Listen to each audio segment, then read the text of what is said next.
I'm 26 years old and I am not afraid to admit that I have never been in love. I wanted to be really, really badly, that I deluded myself into thinking whatever that mess was love, and I realized I wanted more of the validation of that I'm worthy of being loved than actually being loved. But that's enough of that. Number 2, I believe it's okay to cut family members off. If your mom or your dad, aunt, uncle, cousin, they make your life miserable, like they have no lines of boundaries or respect, and they really just see you as a doormat, and they could just use you on top because you guys are blood and family. Absolutely not. Like, there will never be a good enough reason for you to sacrifice your mental health and your spiritual health and your physical health for somebody who will take advantage of you time and time again. Some people think because you guys share blood, there's like unlimited amount of forgiveness, or like unlimited amount of just like bypasses of just like your boundaries. Like, I will never understand it. Number 3, me, I'm a forgiving person, and forgiveness to me does not mean access. Like, somebody could hurt you to the point where you do not feel like you could breathe, and you could let it go. Like, you don't have to think about that situation anymore. It doesn't have to pollute your mind. It doesn't have to weigh on your heart, even though it substantially changed you and altered your brain chemistry and done more than anything possible to you. Like, it literally rewrote you. I feel like it's okay to forgive them. That does not mean they have to be in your life ever. Forgiveness to me means you no longer have the power over me like you used to. Like, you can no longer make me cry or make me rip my skin apart. I'm over it.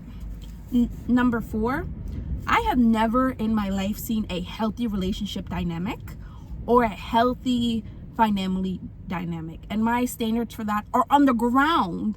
Like, mutual respect, mutual kindness, where you guys could both be vulnerable, soft, like, it's on the ground. And I have never even seen the bare minimum, not even once, only in movies. But to say that I have seen that in nonfiction, in reality, yeah. Number 5, I believe in abortion simply because, yes, not everybody has the right to be a parent. Not everybody should be blessed to be parents. There are parents out there that are straight up evil, that their kids abuse them to the point of just like death. Not everybody should be a parent, and you forcing that on a mother does not make it seem like it's going to last. And the people that are supposed to love you the most and care about you the most don't want you from the very beginning. I don't think that's going to work out well. And I'm speaking from a logical point of view, not an emotional one. But again, everybody has a right to their own body. But me, I heavily believe children should be protected. And when they're forced into a world where people don't want them or will love them or will even feed them, I don't see how that's going to be best for them. Number 6, I'm heavily against war. I'm not political, but I feel like, yeah, that's my stance. I need to get more politically invested and more educated. I'm going to be very honest. Number 7, I am going to contradict what I just said, but I really do believe in the penalty, simply because if you sexually abuse or physically abuse my family to the point where they're literally like brain dead, I feel like there's no point. Or we could just castrate people, because if you're a man and you are a pedocrat and a pedophile and you do some of the most gut-wrenching, sickening things, like, it could be so simple to a child, I feel like you should have no access to that body part. Plain and simple. No access to that body part, no access to your eyes, your fingers, your teeth.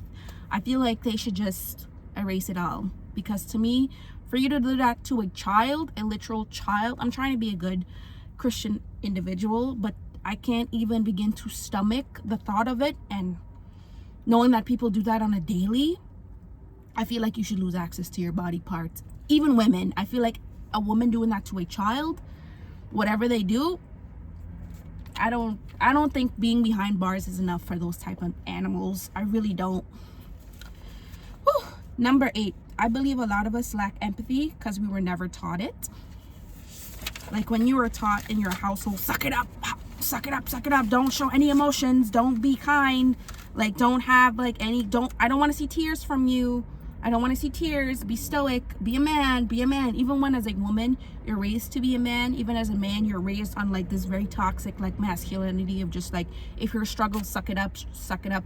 Mental health is not a thing. It's just a myth. Like when you're raised in that type of household, it could be so suffocating. And a lot of people struggle to have empathy. I'm just gonna say that. Number 9, to me, time does not heal all. I'm telling you, I missed the shit out of my dad. I lost him at a very young age, and I don't want to talk about it too much, but I'm very much reminded of his presence being very much not there. And number 10, people root for you, don't get me wrong, but a lot of people don't wish you the best. Meaning, like, that was a little contradicting, but there are people out there that want you to do good, but they don't want you to do better than them.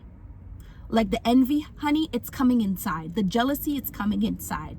Like your household will be the number one person like, rooting for your downfall.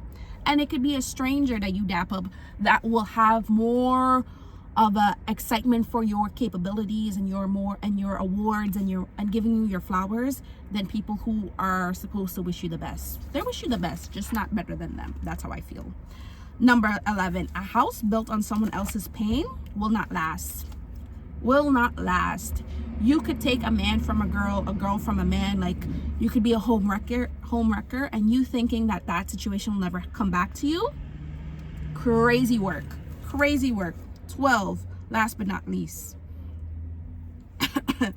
I feel like, I don't know what's the correct word, just judging or assessing, but if you're the type of individual that does more bad than you do good, I don't think we should be in each other's lives. Like I feel like a lot of people have like this hero complexity where you could change people and you could try to save people, but I feel like you will be a part of their collateral. Like they will ruin you for shits and giggles. Like they could tear you apart, break you apart, and their heart of hearts, they don't feel like they're doing anything wrong because you keep showing up for more and more and more endurement of whatever pain they have to cause.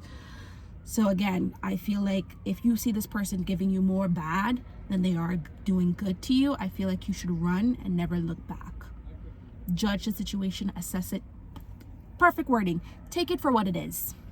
Take it for what it is. If that person's a serial cheater, do not try to change them. A serial physical abuser, do not try to change them. Just let it be. Let it be. Don't let that person access your life. And that is my like 12 things of what I've learned at 26. I've learned more, but let me know if you're interested in my mind. I know a lot of people share my opinion, and I think this was a fun video. I'll see you for the next time. Please like, share, subscribe. Bye.